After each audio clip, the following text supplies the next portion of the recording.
essa semana toda, eu estudei uma palavra para que nós pudéssemos estar desfrutando dela aqui, encerrando um propósito, mas eu estou com o meu espírito bastante inquieto acerca de uma palavra que eu já ministrei ela há algum tempo aqui.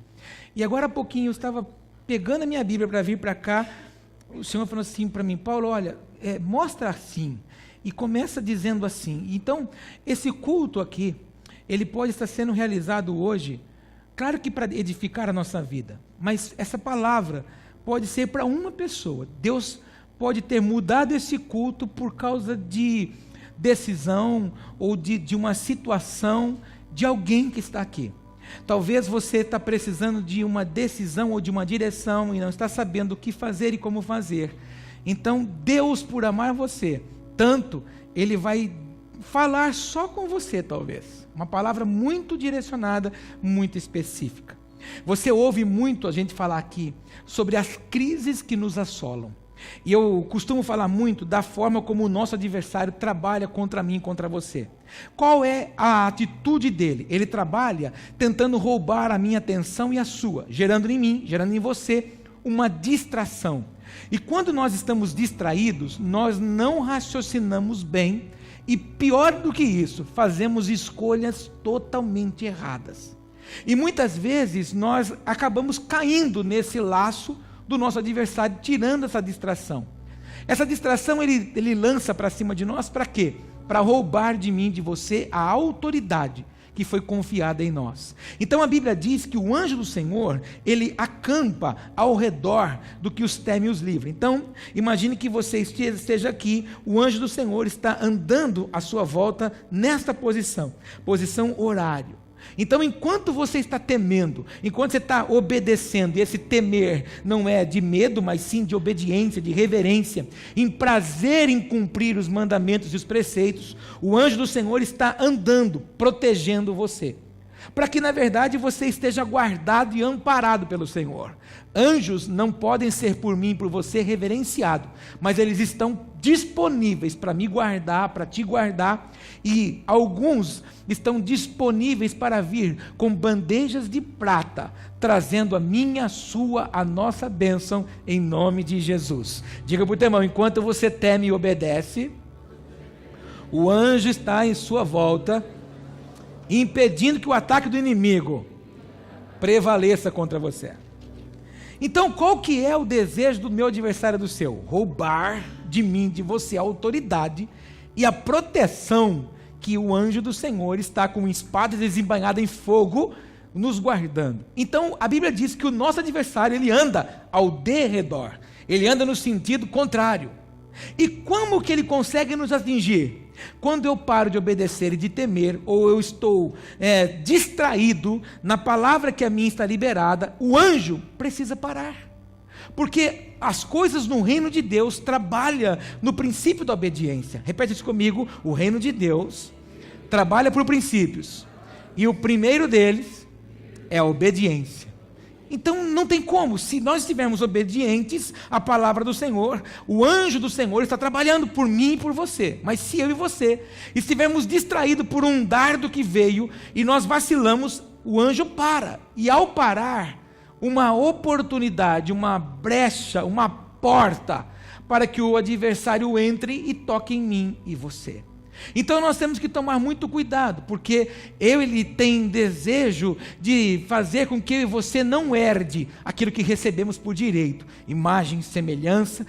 Somos reino e sacerdotes, temos livre acesso ao Senhor, e temos a revelação cravada no nosso espírito, porque o Espírito do Senhor comunica com o meu espírito, com o teu espírito. Então ele fica desesperado quando você abre a sua boca e fala: que revelação tremenda que Deus me deu agora. E tudo que ele vai tentar fazer é cutucar você para que você fale a revelação que você teve, para que ele possa levantar trincheiras de impedimento para que você não desfrute daquilo. Então, muito cuidado quando Deus fala coisas específicas com você. Existem coisas que Deus fala comigo que ninguém sabe, nem minha esposa. Porque existe o tempo do Paulo gerar aquilo. Paulo tem que trazer aquela palavra no ventre espiritual e gerar aquela palavra para que o momento se estabeleça, porque nós temos essa mania aqui no Ocidente de tudo muito prático. Então, quando Deus fala conosco, nós achamos que vai ser ao cruzar a porta, ou amanhã, ou depois da manhã. A gente não imagina o tempo de Deus aperfeiçoar, o tempo de Deus trabalhar, moldar a mim e a você. Existem coisas que eu estou vivendo agora no meu ministério, no Ministério Ventos de Avivamento, eu estou vivendo agora, mas são coisas que eu sonhei há 13 anos, há 10 anos atrás. E por que eu estou vivendo agora? Porque só agora eu estou maduro, suficiente para discernir aquilo. Toda pessoa que ela é vocacionada por Deus, todos nós temos um chamado específico. Alguns são vocacionados para o serviço do reino, dentro da casa do Senhor, ou muitas vezes fora da casa do Senhor, mas tem uma vocação muito específica. Todos aqueles que estão cientes, estão certos da sua vocação, ficam apavorados e não querem isso. Toda pessoa chamada, tudo que ela faz é correr do chamado dela. Eu sou o primeiro deles. Quando eu entendi que Deus havia me chamado para fazer o que eu sempre disse para Ele que eu não queria fazer, e eu insisto, e eu vou defender essa tese um dia, sei lá se aqui ou no céu, mas amados, não tem como, Deus não pode usar o Paulo naquilo que o Paulo gosta, Deus não pode usar o Paulo naquilo que o Paulo tem habilidade, Deus tem que usar o Paulo naquilo que o Paulo depende, porque senão fica muito prático para o Paulo. Porque se o Paulo tivesse praticidade de conhecer a palavra, tivesse estudado a palavra, eu cresci em cima da palavra, conhecendo todos os segredos aqui, tive um grande mentor, que prazer o Senhor teria de dar um ministério para o Paulo, se o Paulo não dependeria nada dele, conhecendo tudo isso. Para que eu esteja aqui pregando hoje, é dependência pura. Eu já contei para você, eu não tenho raiz evangélica, eu não vim de uma família sacerdotal, Deus me chamou para um propósito, eu corri dele de todas as formas, eu disse para ele que eu não queria, você conhece a história, e Deus me disse naquele período, se você não tomar aquilo que eu tenho para você, eu vou sacar de você o que você tem de mais precioso. O chamado paga um preço terrível para assumir o chamado, porque ele não quer, ele não se vê capaz. Hoje, às vezes, você vê pessoas querendo achar ministério para ela. Aquele que tem chamado corre do ministério, ele tem desespero do ministério, porque ele sabe que ele morreu para si, ele morreu para as suas vontades, ele não tem mais escolha, é um caminho só de ida. E a minha vida, ela é uma vida que não tem outra solução, ou melhor, não tem outra saída a não ser exaltar o Senhor. É claro que eu tenho os meus momentos com a minha família, eu tenho os meus momentos de lazer, mas em tudo que eu vou fazer, em tudo que eu vou realizar, em tudo que eu vou comprar, eu tenho que olhar a norte, sul, leste ou oeste, para ver se nada produz escândalo para alguém. Aquilo que eu vou comprar no supermercado, aquilo que eu vou comprar na loja, como eu me porto na loja, porque eu posso ir bem numa loja um dia e querer comprar um produto, e alguém me atende mal, e eu dou um barraco lá, e eu humilho o vendedor, e eu falo naquela loja, e um belo de um dia o vendedor vem no culto, e quem está pregando é o barraqueiro que foi lá. Então, aquele que é chamado, ele vive certo de que uma nuvem de testemunha está em volta dele, e ele não vive mais para satisfazer a si, mas para honrar o Senhor.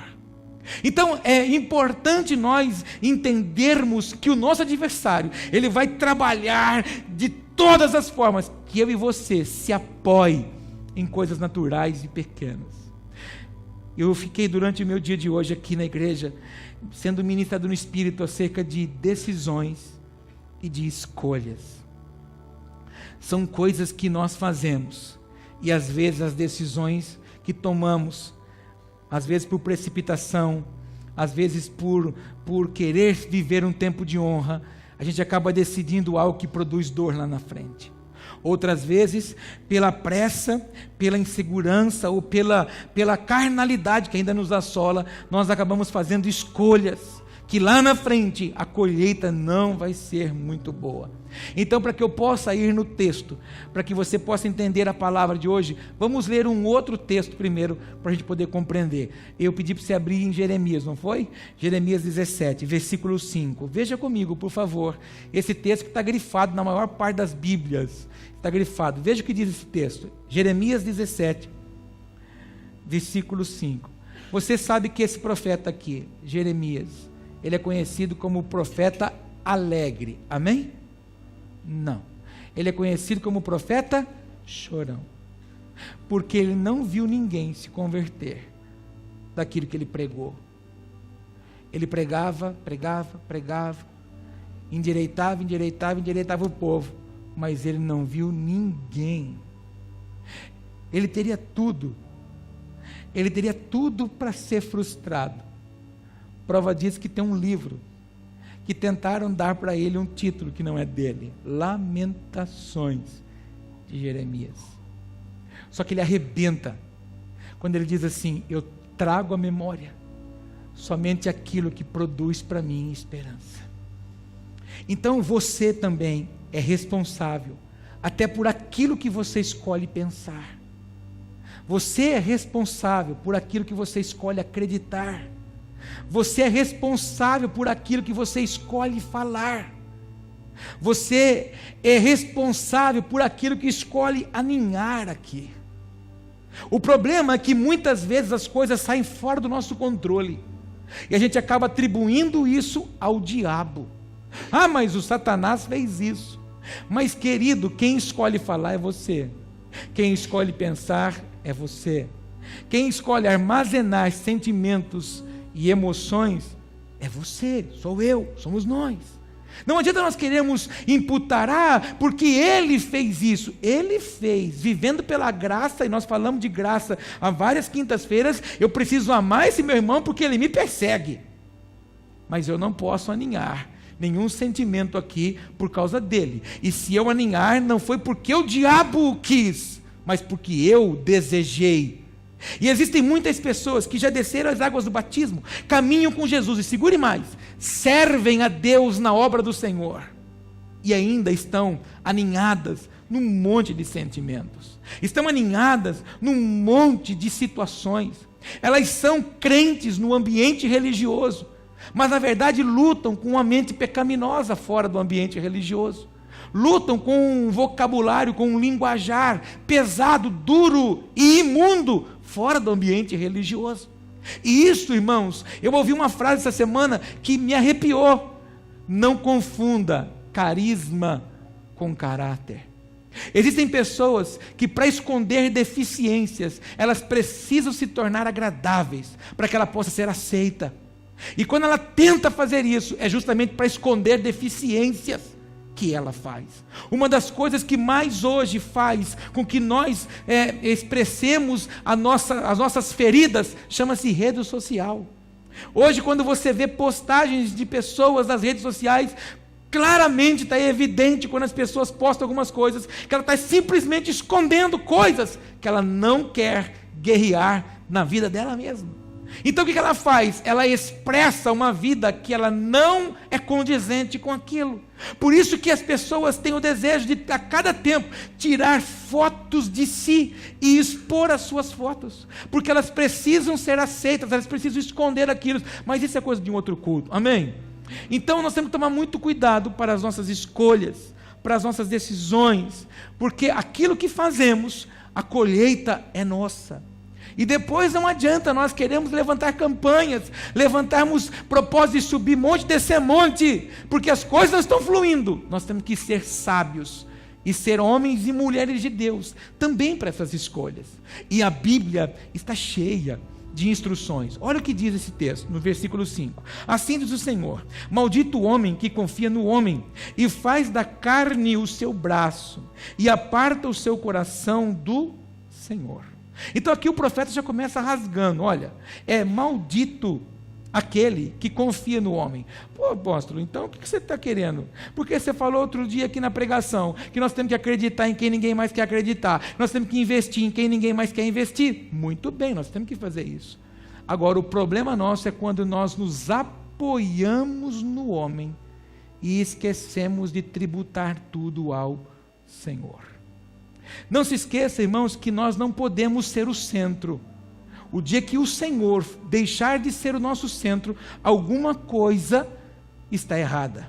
O nosso clamor, a nossa vida tem que ser cristocêntrica, tudo para Ele, porque dele, por Ele e para Ele são todas as coisas, nada é nosso. Se alguma coisa aconteceu por causa daquilo que eu realizei, é porque Ele permitiu, é porque Ele capacitou. Então eu faço o quê? Eu transfiro para Ele, transmito para Ele. Quando você recebe presente, o que você faz? Ai, que coisa linda, ninguém toca. Não, você recebe um presente e você diz: Senhor, tudo isso eu transfiro para Ti, porque é seu. Se eu recebi isso, é porque o Senhor me deu condições de viver e receber isso. A gente tem que aprender a transferir isso, mas nós temos um hábito de apoiar a nossa vida nas pessoas.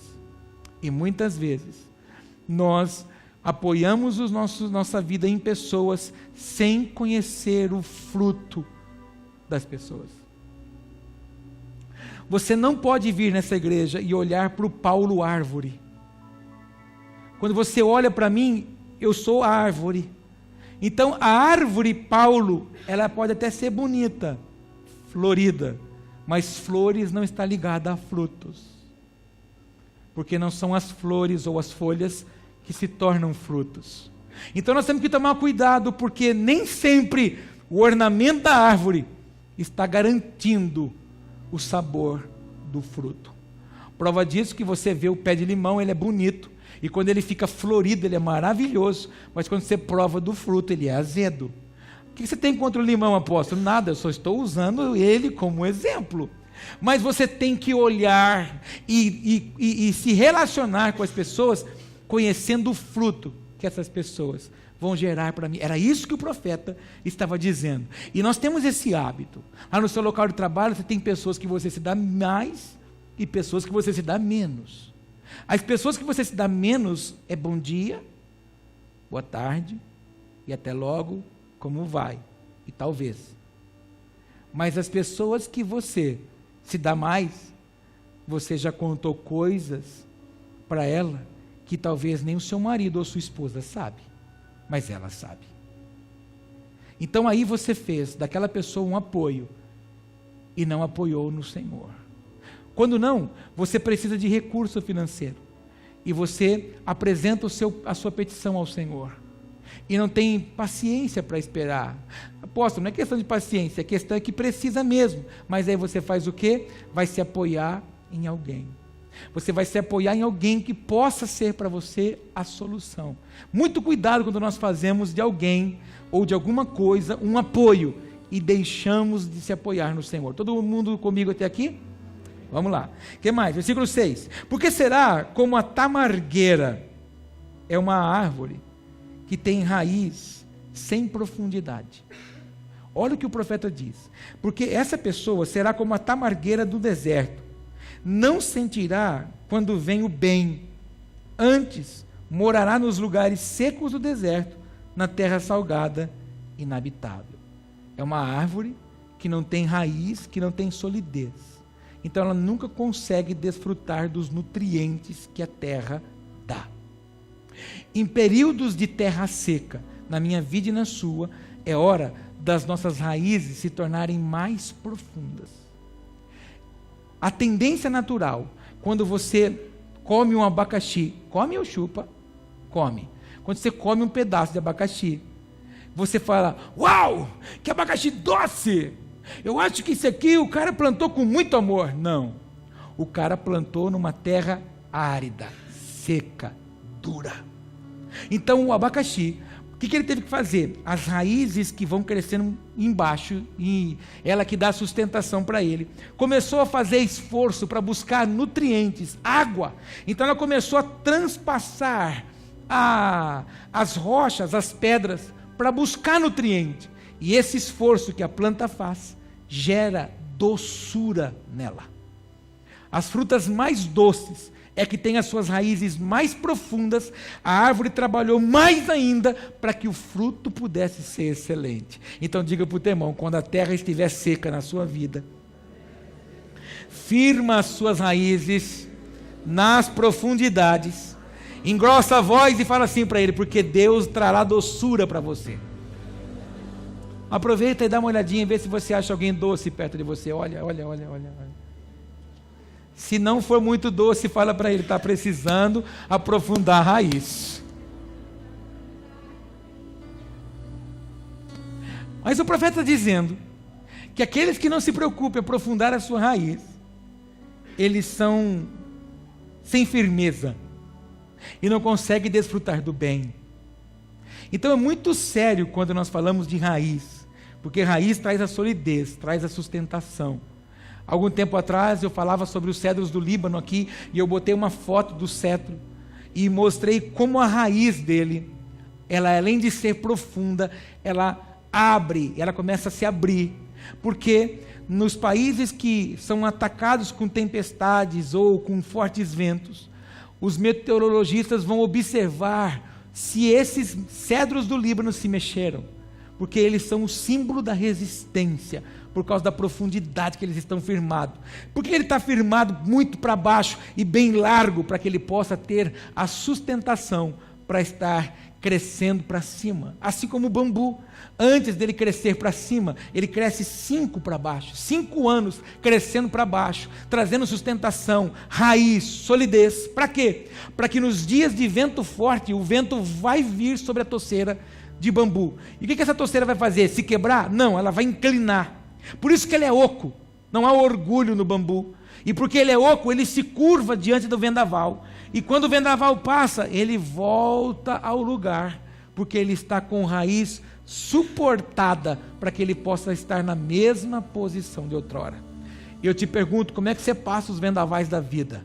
Passa firme, inabalado, se curvando diante da situação que veio e se levanta firme, ou fica prostrado? Se fica prostrado, se lamuria, significa que a raiz ainda não está bem firmada. É tempo de firmar as raízes na palavra, no Senhor, em nome de Jesus. Amém? Acorda o irmão, fala assim para ele: raízes profundas para os dias de adversidade, fala para ele. Muito bem, versículo de número 7. Bendito o varão que confia no Senhor e cuja esperança é o Senhor. Esperança, você já aprendeu aqui, a palavra esperança está resumida numa âncora. Então, se você tem um grande barco, você tem uma grande âncora. Se você tem um botinho, você tem uma pequena âncora. Segundo a sua esperança, é o tamanho da sua âncora. Então, quando você fala que espera no Senhor, você está então certo de que o Senhor cumprirá o que te prometeu. Repete isso comigo: eu amo esperar no Senhor. Mas muitos falam assim: eu não aguento mais esperar. Mas o profeta Isaías nos ensina que quando nós esperamos, nós não nos cansamos. Pelo contrário, nós ficamos mais fortes. Aqueles que esperam no Senhor renovarão as suas forças.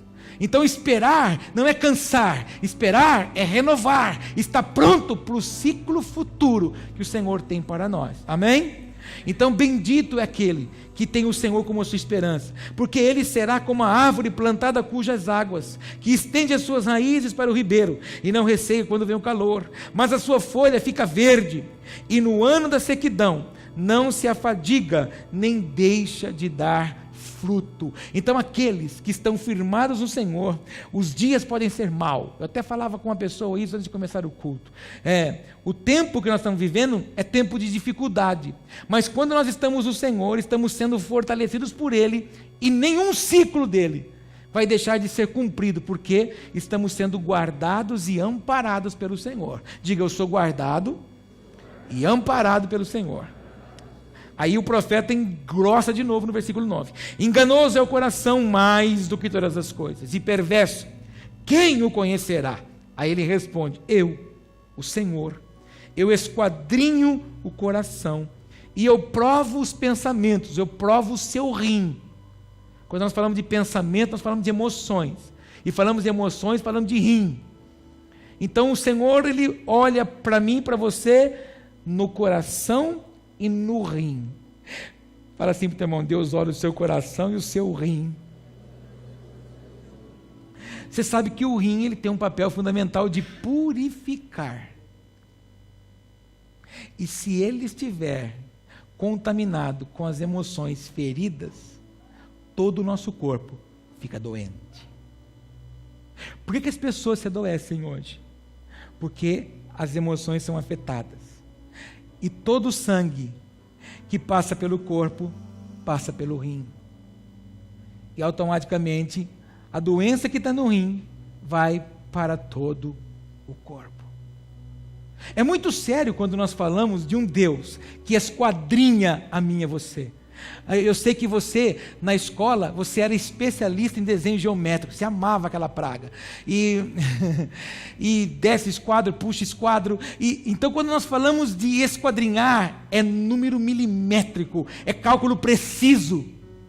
Então, quando Deus está dizendo que esquadrinha o meu coração e os meus pensamentos, que é o meu rim, então o Senhor está com lupa em cima de mim e de você, para saber de fato se o meu coração, se as minhas emoções estão mais ligadas e prontas a amar a Ele, ou ainda ser ferido com as coisas pequenas que a terra traz para mim e para você.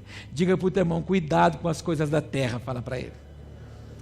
Fala assim para ele, assim, ela tem um poder terrível de trazer doenças. Por isso que a pessoa se chateou com alguma coisa, a primeira coisinha que vem é aqui que foi? É alergia. Não é alergia, você se chateou.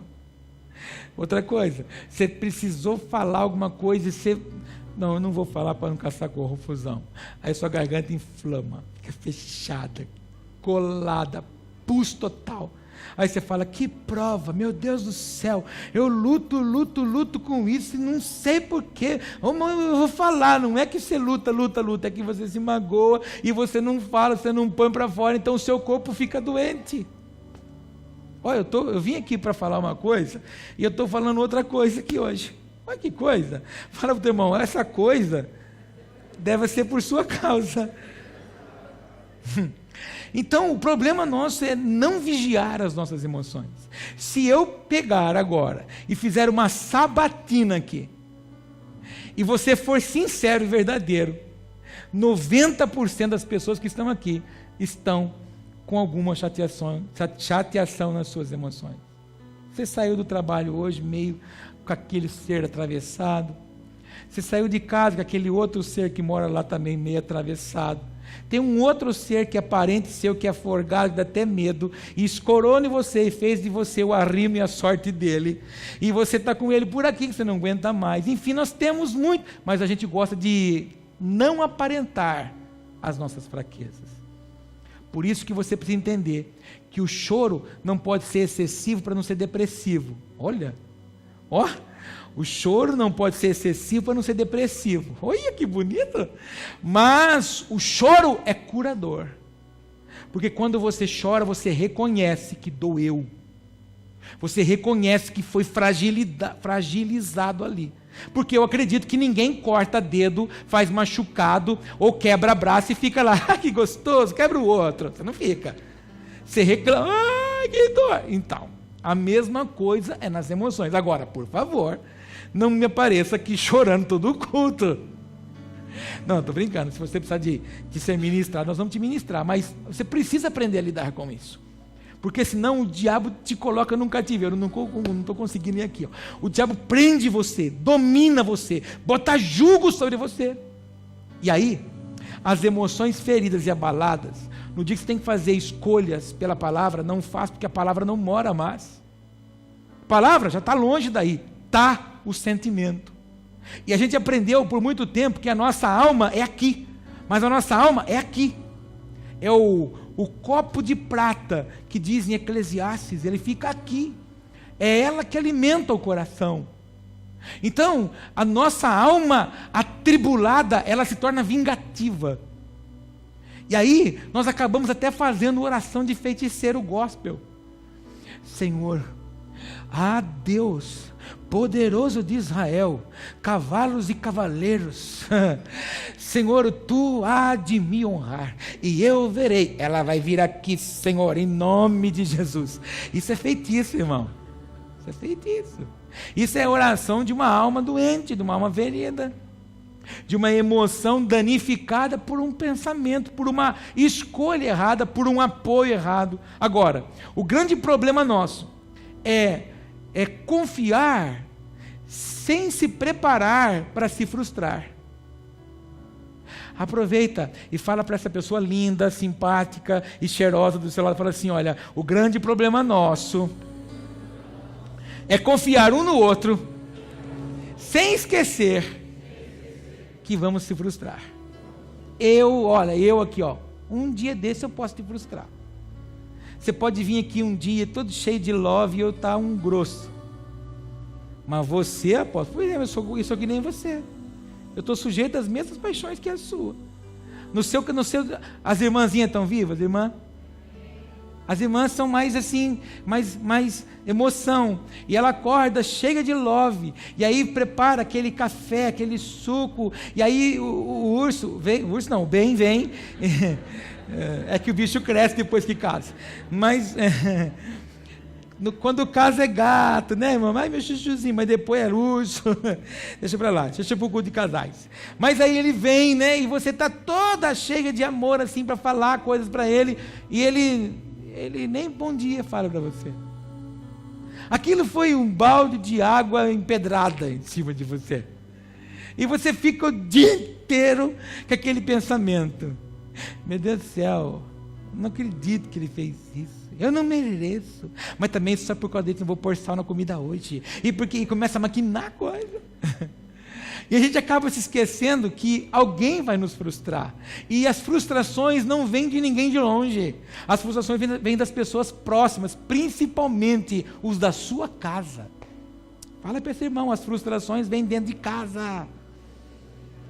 As minhas maiores frustrações ministeriais não foram com pessoas longe de mim, foram com pessoas próximas de mim.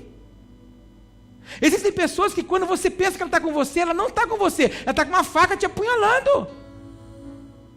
Porque na igreja, a igreja depende de ação voluntária. Não é que nem empresa. O que você faz?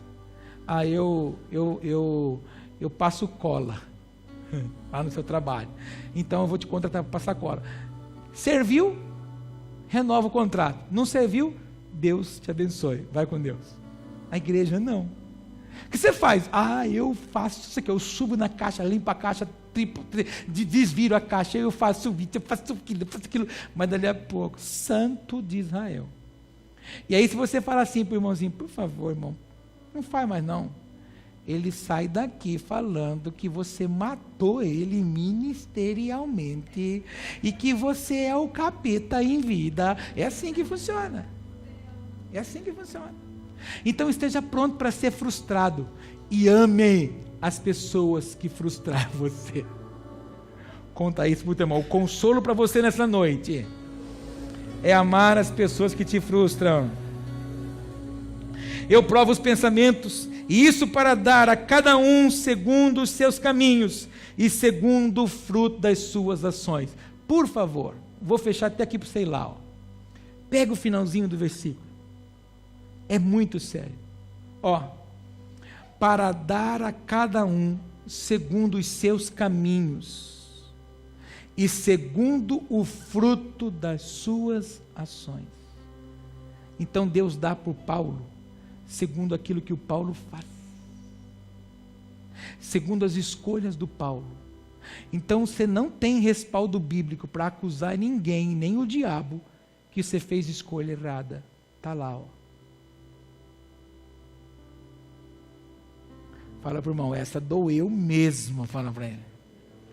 Deus dá para mim, para você, segundo os meus caminhos e segundo as nossas escolhas. E aí, eu vou pregar, em 5 minutos agora. Em 5 minutos eu vou pregar. A pregação não era aqui. Eu só ia mostrar esse versículo, mas foi aqui. Vamos lá em Ruth. Você vai ver o que o Senhor deu para ela. Ruth, abra lá em Ruth. Vizinha de Juízes. Ruth, capítulo 1.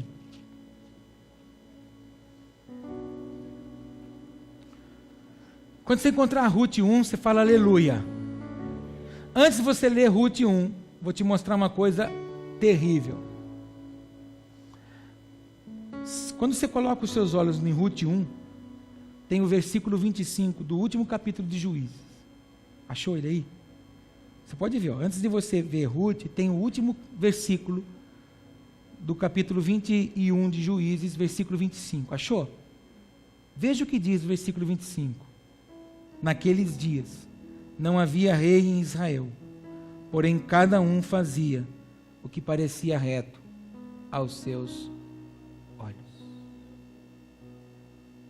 Deus deu para o povo segundo os seus caminhos e as suas ações. Deus era o governador do povo. A coluna de fogo ia de noite e a nuvem de dia para protegê-los do sol escaldante do deserto e do frio à noite. Eles não queriam mais aquilo. Não, a gente não quer isso. A gente quer rei. Todas as nações têm rei, só a gente não tem, mas eu sou de vocês. Não. Nós queremos igual as outras nações. As outras nações têm rei. Aí o povo recebeu Saul e foi a desgraça de Israel, segundo os caminhos e as ações.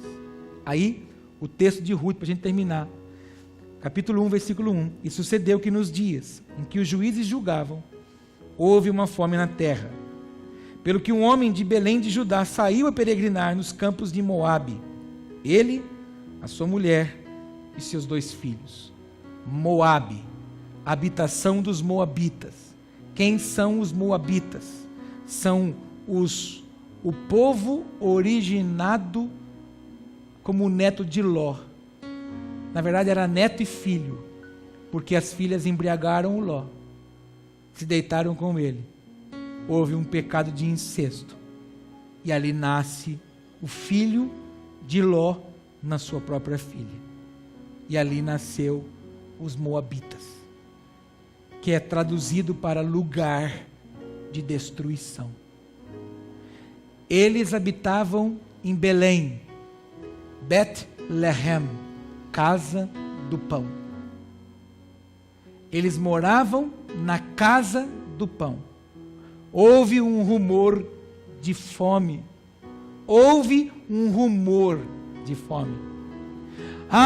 Então vamos descer para Moabe. Descer na Bíblia é retrocesso. E eles começam então a ir da casa de pão para o lugar de destruição. Veja comigo, versículo 2. E era o nome deste homem Elimeleque, que significa meu Deus é rei. E o nome de sua mulher Noemi, que significa amável.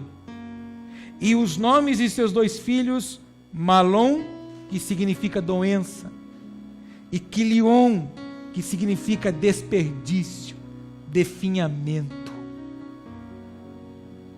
Efrateus de Belém de Judá, e vieram aos campos de Moabe e ficaram ali.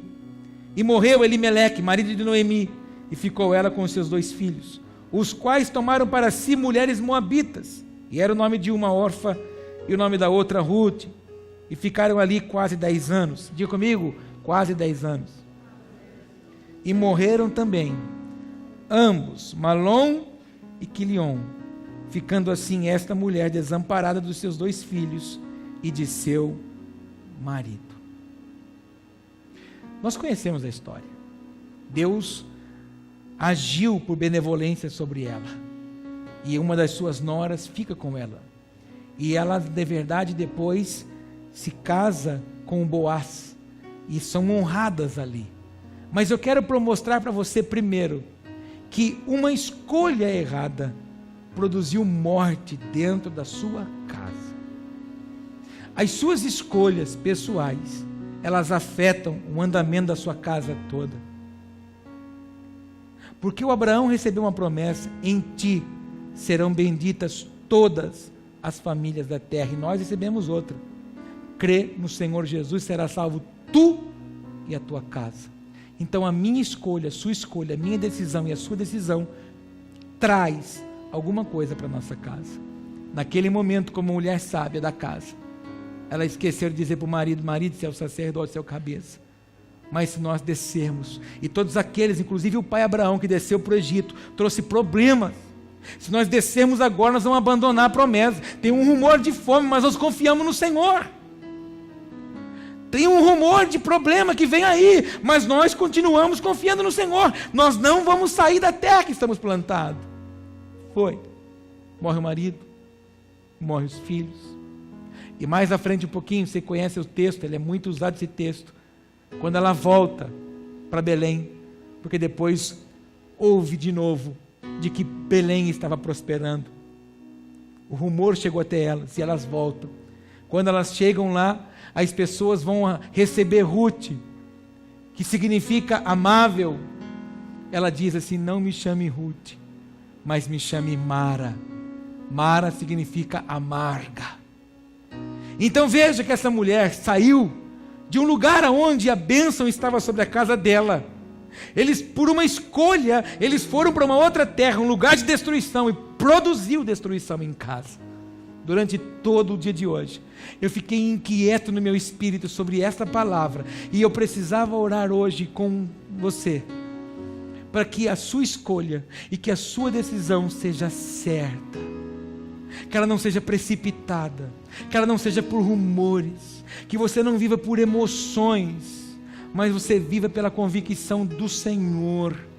Se você tem dificuldade para ouvir a instrução do Senhor, então peça para Ele que te dê sinais, mas não precipite a sua escolha, não precipite a sua fala, não precipite o seu julgamento, não precipite em querer pedir demissão do seu local de trabalho, porque a sua honra pode estar chegando ali. Eu creio num Deus de oportunidades, mas eu creio num Deus de honra, e eu creio que a honra vem no lugar das humilhações. Eu vivi isso e vivo isso. Eu, nesses 13 anos, e minha esposa e minha família, nós já fomos muito humilhados, mas nós temos visto a honra de Deus. Existiram pessoas que chegaram para nós e apontaram o dedo para nós, dizendo assim: você tem que me atender porque sou eu que pago você. Existiram pessoas que falaram para nós: você está comprando coisa no supermercado porque eu que estou pagando, eu que estou dando dízimo na igreja. As pessoas nos julgavam assim. E para a glória do Senhor, Ele não tem permitido que nada falte sobre a mesa da minha casa. Eu creio num Deus assim. Então, muito cuidado com as suas decisões. Muito cuidado com: vou sair, vou terminar, vou acabar. Cuidado com isso. O seu matrimônio pode estar vivendo dias de dificuldade, mas é nessa terra que Deus vai te abençoar. É nessa terra que Deus vai te honrar. É nesse tempo que o Senhor vai estabelecer concertos e alianças. Deus plantou você nessa casa ministerial. Deus tem algo específico com você. Deus está preparando você. Deus está moldando você. Deus está lapidando você. Todos nós somos uma pedra muito bruta, e nós precisamos ser lapidados para que o diamante que está escondido apareça. E quem faz isso não é homem, é Ele. Então permita que Ele faça. Não tenha pressa, porque o que você apressa não tem sabor. As coisas que são conquistadas traz honra, traz alegria, traz disposição. Eu não sei o conflito que você está vivendo, mas permita que o Senhor cure as suas emoções, cure a sua alma, que o Senhor refrigere o seu coração. Não precipite em julgamentos, não precipite em achar o que você é.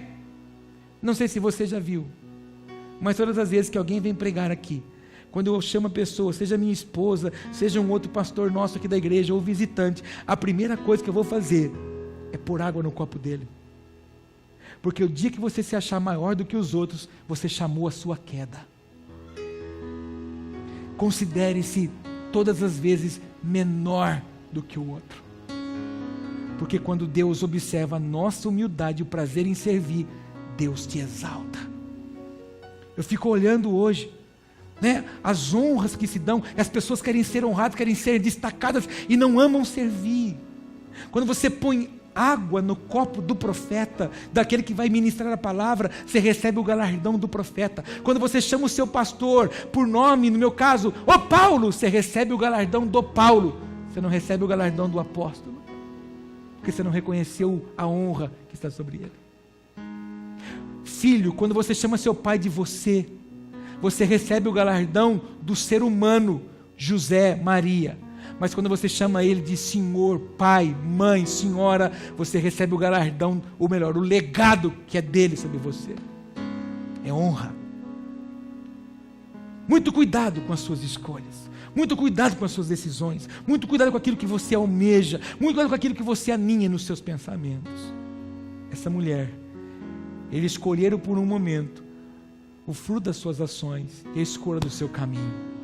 quando ela reconheceu que errou. Então vamos voltar para a nossa origem. Vamos voltar para a terra que o Senhor tinha nos plantado. Vamos voltar para a terra que o Senhor nos estabeleceu. Vamos reconhecer a nossa casa. A nossa bênção está em casa. Lembra que você escreveu e eu falava outro dia? Outro dia a Valéria fez uma postagem curtinha assim, ela colocou: a bênção está em casa. Infeliz é aquele que acha que a bênção está fora de casa. Quando eu era um pouco mais jovem do que eu sou, eu tinha desejo de trabalhar fora e morar sozinho. A gente tem essa mania. O jovem quer isso. Que quando eu crescer, eu vou morar sozinho e não sei o quê. Querido, é a maior tragédia na vida de um jovem. Ele não sabe nada. Ele acaba atraindo só problema, gente que não presta em volta dele. Você pode ser crente ou não crente, você só vai trazer gente que não presta. E aí você perde princípios. E aí quando você vem para casa, você fala: puxa vida, como é bom estar aqui. Por quê? Porque a bênção está em casa. É muito gostoso você ouvir pregador A, pregador B, e enfim, ir na igreja A, na igreja B, mas a sua bênção está na sua casa.